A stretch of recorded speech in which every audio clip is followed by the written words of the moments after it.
Mariano, Malena, buenas tardes para los dos, ¿cómo están? Muy bien. Muy bien. Vamos a arrancar el programa tomando como, inicio las novedades en torno al caso de Lola Chomnales y este fallo que condena al procesamiento con prisión del Cachila por homicidio especialmente agravado con alevosía en calidad de coautor, que ha generado, si bien alegría desde la perspectiva del avance en la investigación, también muchos cuestionamientos desde otros frentes. Así es. Un abrazo. Abrazo, Gracias. Victoria. Chau, chau. Chau, chau. Entonces, como les comentaba, ¿no? Ayer nosotros debatíamos este tema en el programa, teníamos como información el pedido del fiscal Vaz, Jorge Vaz, como coautor del Cachila, este señor que había declarado ya en abril del 2015, pero que por falta de pruebas, según los actuantes en aquel momento, había sido puesto en libertad. También ayer teníamos una conversación telefónica con la abogada defensora del Cachila, la doctora Víquez, que entendía que en cualquier caso tendría que ser por omisión de asistencia, pero no por coautoría. También había muchas personas planteando la idea de que temían que terminara siendo el Cachila una suerte de chivo expiatorio en el afán por la justicia darle cierre a este caso. Bien, partamos de la base que esto no sería ningún cierre de nada, sino todo lo contrario, el comienzo de una investigación que tiene su primer procesado. También eso hay que decirlo. Nosotros ahora vamos a tener, puesto que ya sabemos que la jueza Ortega de Rocha dio lugar al pedido de fiscal, un móvil en directo en este momento. Tania Melgar está con el doctor Juan Raúl Williman, que es abogado de la familia de Lola Chomnales. Buenas tardes para los dos. Hola Victoria, buenas tardes. Así es, como tú decías, ya hay un primer procesado por este caso, por el delito de coautoría. ¿Qué quiere decir esto? Que es copartícipe, que participó, que estuvo previo a la muerte de Lola, porque se la cruzó, él dijo en su declaración que la había visto, y también luego de que Lola, la hayan asesinado. Vamos a comenzar con el doctor Williman a consultarle, porque esto es un auto de procesamiento, es una sentencia de una primera instancia. Nosotros ayer nos comunicábamos con la doctora Víquez, quien patrocina a Cachila. Ayer era imputado, hoy está procesado, dijo que este fallo lo iba a apelar. Entonces la primera pregunta para el doctor Williman es, ¿cómo sigue este proceso? Sabemos que creo que son 5 días, ahora lo vamos a consultar con el doctor, que es el tiempo que tiene la doctora Víquez para presentar la apelación. Y después cómo sigue. Lo importante de todo esto también, Victoria, es que la familia de Lola realmente, para toda la familia, es un gran avance y da como una luz, una esperanza que realmente a casi 4 años y medio del asesinato de Lola se pueda comenzar a ver una luz de esperanza y que el caso realmente se pueda resolver. Falta el autor material del homicidio, pero se va en camino a poder descubrir la verdad. ¿Es así, doctor? Buenas tardes. Buenas tardes, sí, fundamental. Vamos a empezar por eso. Entonces, sí, para la familia es muy importante. Por eso primero déjeme destacar el trabajo conjunto con el doctor Barrera y el trabajo del fiscal, el doctor Jorge Vaz, porque sí, la familia lo vive como ahora sí una verdadera luz de esperanza de llegar a la verdad, ¿no? De que efectivamente el hecho se aclare. Lo viven de esa manera porque efectivamente estamos en presencia de una sentencia que determina la existencia de un copartícipe. El fiscal y ahora la sede tienen convicción de que efectivamente esta persona se encontraba en el momento del crimen y de alguna manera tiene un grado de participación. Seguramente lo que es más discutido en estos momentos es el grado de participación, surge de los propios documentos. El fiscal pide el procesamiento por un homicidio muy especialmente agravado, sin embargo la sentencia, a la que todavía no tuvimos acceso completo porque está en ese trámite de notificación formal, parece hablar de un homicidio agravado genéricamente por una situación de alevosía, y la defensa, que sabemos que va a apelar, la defensa del imputado, que en principio intenta argumentar que esa persona no se encontraba ahí, pero eventualmente dice que si se encontraba estaría en una hipótesis de omisión de asistencia, lo que demuestra que, habrá una discusión respecto al grado de participación, pero lo que nos parece a todos que queda claro es que esa persona participa. Y si esa persona participa, evidentemente también tendrá otros elementos para aportar. Por eso la sensación de la familia de que se está trabajando, que es lo que nosotros siempre dijimos, y estamos más cerca de la verdad. Ahora, está esta apelación. La mamá de Lola en su momento hizo hincapié en alguna declaración en algún medio que criticó un poco al sistema judicial, porque bueno, esta persona ya había estado declarando en el año 2015, entonces bueno, criticó un poco de por qué no se pudo, no resolver, pero no sí llegar a esta conclusión que se llegó ahora, hace de 4 años atrás. Bien, sí, puede tener una explicación. Primero que pienso que el doctor Jorge Vaz tenía hoy algunos elementos más que los anteriores fiscales no tenían, ¿no? Yo, si no me equivoco, por ejemplo, hay un informe muy importante del doctor Guido Berro que es posterior en el tiempo y que es un insumo importante para el pedido de procesamiento del doctor Vaz, que los anteriores fiscales no contaban con él.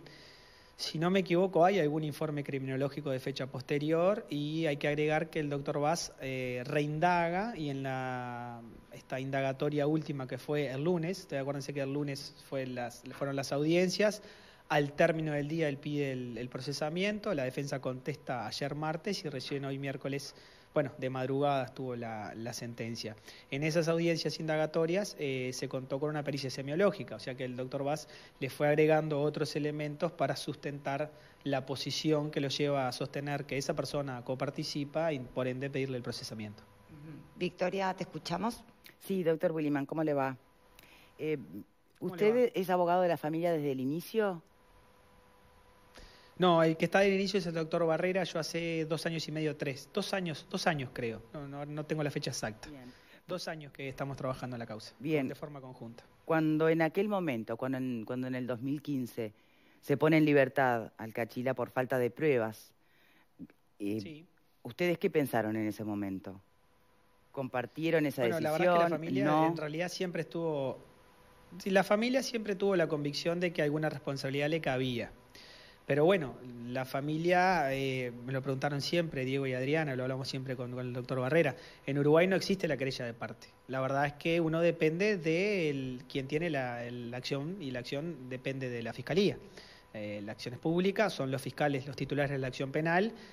Le repito, la familia no es querellante y bueno, y está lo que determine primero la fiscalía y después la justicia. No pregunto por el tiempo que pasó entre esa declaración y esta nueva acusación por parte de Fiscalía, porque en definitiva cuando se evoca desde la pericia semiológica reciente, cuando se invocan las nuevas declaraciones y cómo se han cotejado todo eso, en realidad lo que hoy saltó a la prensa, que contiene el fiscal, la sentencia, el fallo de procesamiento, digamos, en realidad se sostiene sobre la declaración original del 2015 del Cachila, o sea, no aparece ningún elemento nuevo, sino que alcanzó con esa declaración del 2015 para tener lo que la jueza Ortega hoy entiende convicción primaria para su participación en el delito.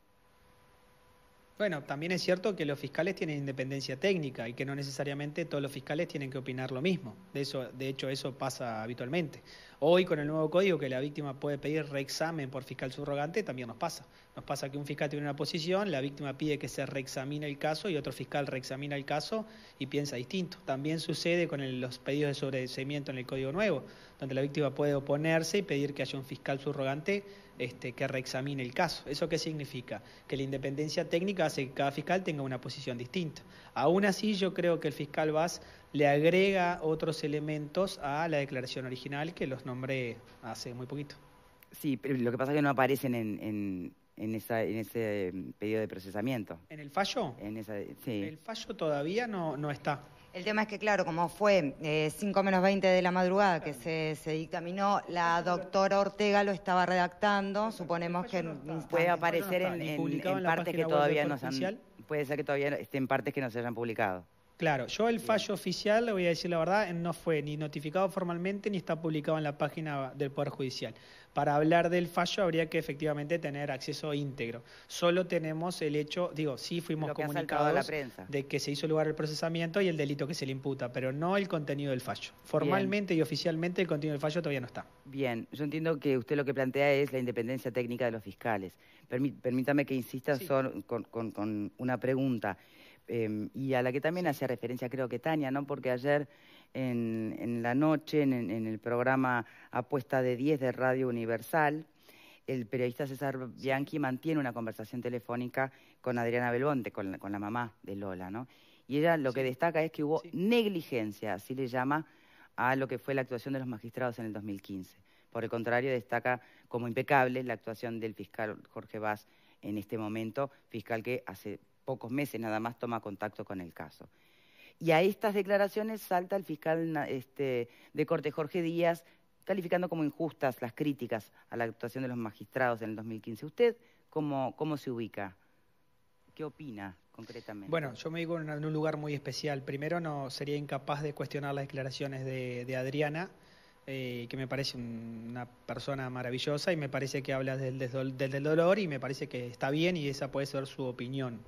En cuanto a calificar la actuación de los anteriores fiscales, bueno, en principio, al no estar participando directamente, me reservaría la opinión, pero de alguna manera opiné sosteniendo que hoy el fiscal Vaz cuenta con mayores elementos. En todo caso, usted me podría decir, ¿y el fiscal anterior no podría haber ahondado? Bueno, eventualmente eso podría ser algo para recriminar, pero la verdad es que yo sigo sosteniendo que hoy el fiscal Vaz tenía algún elemento más que la fiscalía anterior no tenía y que eso podría justificar claramente porque hoy se pide el procesamiento y anteriormente no. Y aún sin esos nuevos elementos, si nos basamos en la declaración inicial, insisto en la independencia técnica y por eso la importancia de que la víctima hoy tenga un rol distinto y pueda cuestionar, por ejemplo, cuando un fiscal archiva un expediente y pida que lo reexamine otro, o cuando un fiscal pide un sobreseimiento y pide que lo reexamine otro. Yo creo que hablar de independencia técnica es lo correcto, porque a veces son opiniones técnicas y bueno, no digo ni que haya ni mala fe ni negligencia, digo que alguien técnicamente puede opinar distinto. Sucede con la defensora que tiene una opinión técnica, con Vaz que tiene una y con la jueza que tiene otra. ¿Y cuál puede haber como sido le planteaba el criterio hoy, técnico, perdón, cuál podría haber sido el criterio técnico de la Fiscalía en el 2015 para que se entienda que no ha lugar? Fue que no tenía elementos de convicción suficiente. No significa que, por ejemplo, nosotros coincidamos con esa postura. Esa fue la postura del fiscal en su momento. Si usted me pregunta a mí qué pensaba la familia, qué hablaba con nosotros, con el doctor Barrera, nosotros siempre pensamos que esta persona indagada o imputado tenía efectivamente responsabilidad de algún grado de coparticipación. Pero le vuelvo a repetir, no existe la querella de parte en Uruguay, las víctimas están a las actuaciones de los fiscales. Eso era importante. Eso también me gustaría que la importancia, que en algún momento creo que lo hablamos por otro caso con el doctor López Goldaracena, la importancia de que tendría que tener, bueno, el tema de la figura querellante. ¿Podría haber sumado en este caso también como una investigación paralela de la familia, poder darle más pruebas e información a la Fiscalía? Por supuesto, porque seguramente lo que sientan Diego y Adriana, y me parece muy justo hacer el reconocimiento con el doctor Vaz, es una gran empatía. Si yo tengo un fiscal que me recibe, que me escucha, que intercambia conmigo, que me permite el acceso íntegro al expediente, lo que voy a tener es, aún sin resolver el tema, a la víctima en una posición mucho más ventajosa. Yo creo que el nuevo código que cambió mucho respecto a la víctima, yo creo que bueno, el peregrinar que ha hecho la Asociación de Familiares de Víctimas, FAVID, en ese sentido, lo que se viene trabajando, ha empezado a hacer un cambio de paradigma en cuál es la posición de los fiscales frente a los derechos de las víctimas. Y creo que lo que tenemos es un fiscal muy empático, muy preocupado por la situación de las víctimas, y muy abierto a escucharlas e intercambiar. Entonces, entiendo la sensación de Diego y Adriana, porque me parece que lo que hubo es una gran empatía y una buena conexión. Por eso yo destacaba al principio el trabajo en equipo junto con el doctor Barrera y el fiscal Vaz en este caso, porque bueno, eso es una realidad, ¿no? Bien, muchísimas gracias a los dos de verdad por este tiempo. No, un gusto, por favor. Muchas gracias, Victoria. Siguen ustedes. Bien, me gustaría reservarnos un ratito para comentarios del panel en torno a este caso, en torno a, dudas que han surgido, insisto, más allá de que se pueda celebrar que finalmente la investigación pareciera volverse con consecuencias tangibles. Hay un procesado que, insisto, es apenas el principio de una investigación, para nada es el cierre o el quedarse tranquilos de que esto ya está solucionado. Ahora, ¿por qué les parece a ustedes que genera dudas de todas maneras? ¿Por qué les parece a ustedes que están siendo cuestionadas las actuaciones desde un lado y desde el otro? Independencia fiscal de criterio, ¿encubre errores fiscales? Dejando de lado, obviamente, el sentimiento que tiene la familia, como tú bien decías, y que el abogado también expresaba, porque uno sería muy atrevido y totalmente fuera de lugar en meterse en el sentimiento que tiene hoy día la familia. Eso lo dejamos de lado. Como periodista, realmente a mí me quedan algunas dudas, sobre todo en lo que tiene que ver con la coautoría de homicidio, que es lo que le imputa la jueza, si bien todavía no conocemos el auto de procesamiento, como también dijo el abogado, lo que hubo fue que ayer la jueza le comunicó al fiscal y también a los abogados de parte que iba a procesar a este hombre apodado El Cachila, haciendo esa salvedad que es importante también. Hoy he hablado con los compañeros que son abogados y que conocen de este tema, uno puede ingresar a prisión en el caso de un homicidio por ser el autor, el coautor o el cómplice. Creo que así se establece una diferencia importante. El hecho de que sea coautor quiere decir que él estuvo presente en el lugar en el momento que él o los asesinos cometían precisamente este asesinato. La primera duda que a uno le surge es... Bueno, pero a ver, ¿y cómplice qué sería entonces?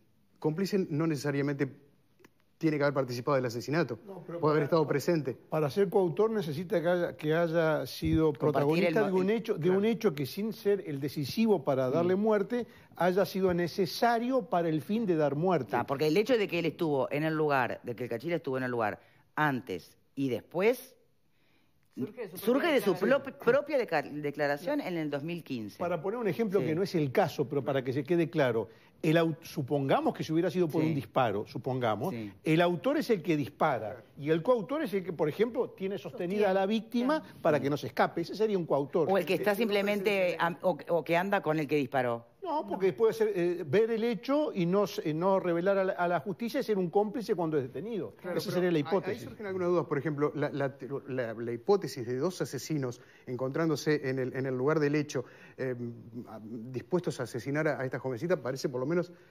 inverosímil. Es decir, que algún tipo de contacto pueden haber tenido, tienen que haber tenido. Es lo que uno se imagina o se pregunta.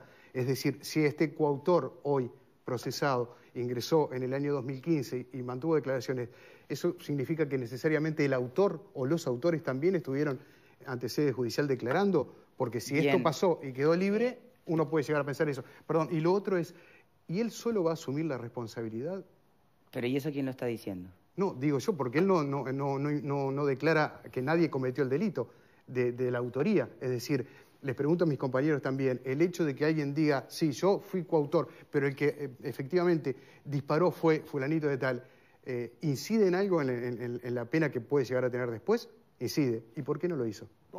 Bueno, justamente, porque además él niega los hechos. O sea, él dice que fue... Él se retractó después de esa declaración del 2015. Además nunca dijo que había un crimen, ¿no? Decía que se sentía mal, que se desvaneció, que le tomó el pulso. Nunca confesó haber estado viendo y ni siquiera que hubiera sido la intención de quienes participaron en ese encuentro, en esa cita o como le quieran llamarle, que la intención de las personas que fueron los victimarios haya sido la de matar, porque el homicidio requiere intención de dar muerte y efectivamente matar a una persona. Es un asunto muy complejo. Yo creo que hay otro elemento que tú hoy le preguntabas al abogado, que son qué elementos nuevos incorpora esta vista fiscal. Yo repasaba ahora el informe de Berro. Estaba en el despacho de la jueza desde el 5 de febrero del 2015. Por lo tanto, cuando en abril del 2015 declara Cachila, ya estaba el informe de Berro. De hecho, no es como dijo el abogado. Berro va a declarar a Rocha en mayo del 2015. Y salvo que uno desconozca que haya hecho otros informes posteriores, posibilidad que existe, que yo no puedo afirmar aquí, ese informe que habla de las características, que incluso creo que todos recordamos porque mencionaba de que había sido un adolescente, incluso hablaba de la posible participación de una mujer, el informe técnico. Bueno, cómo en todos estos años, en todos estos fiscales, no ataron la declaración inicial de esta persona con el informe técnico, que parece ser en la vista fiscal el elemento fundamental, porque este asunto semiótico aparece cuando uno lo lee, yo sin conocer en el ámbito del derecho, no aparece como la fundamentación especial, sino su declaración atada al informe forense de Berro, concretamente, es lo que aparece como algo que da sustento al pedido de procesamiento y que no es nuevo. En mayo del 2015, Berro va a declarar por esto, y entonces mi pregunta es qué pasó en todos estos años que nadie vio, que la declaración de alguien, que era nada más y nada menos que el único que decía haber estado en el lugar de los hechos, no se ata con un informe forense nada más y nada menos que de Guido Berro. Por eso yo pregunto, si aun cuando pueda entender que el doctor Williman tal vez declara lo que le parece que corresponde, exacto. Si no le estamos llamando independencia técnica de fiscales, a errores técnicos de fiscales. Lo dejo planteado y volvemos después de la pausa.